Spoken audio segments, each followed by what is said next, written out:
Il ne restait plus que des débris ce matin sur le lieu de l'accident, sur la RN1 près du carrefour avec la route de Guatemala.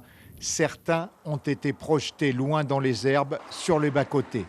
2 voitures et un camion sont impliqués.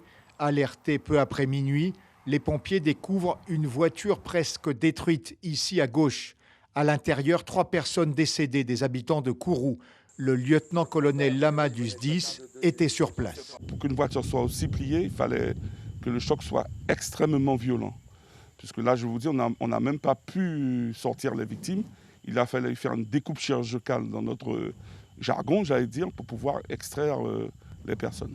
Dans cette autre voiture accidentée, une conductrice gravement blessée. Là, on a dû donc désincarcérer cette personne et nous l'avons évacuée vers l'hôpital. Elle est morte au cours de son transport vers l'hôpital. Il s'agit de Liandra Rodriguez, ici à droite. Conseillère municipale à Kourou, déléguée à la petite enfance, elle avait 29 ans. Le conducteur du camion s'en sort indemne.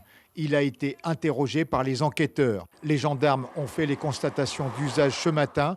Pour éclaircir les circonstances de ce drame, le parquet a envoyé sur place des techniciens de la cellule d'investigation criminelle de Cayenne et saisi un expert en accidentologie.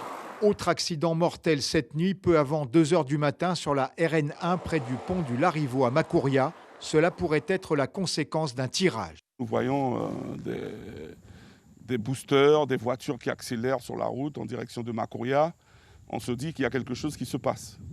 Donc on ralentit, et effectivement c'est un tirage, et nous voyons des débris sur la route. Donc à partir de là, on s'est dit il y a quelque chose. Donc on a ralenti, on est descendu à 20-30 km/h. Et on rend compte qu'une moto est complètement déchiquetée et son occupant a été projeté à plus de 10 mètres. Et là, on le découvre mort sur le sol. Les 2 accidents mortels ont eu lieu pendant le couvre-feu de la nuit. Les pompiers ont enregistré 39 accidents sur la voie publique depuis le 14 septembre. Des chiffres en hausse au fil de la levée des restrictions liées à la crise sanitaire. Suivez l'info sur Guyana Première, télé, radio et Internet.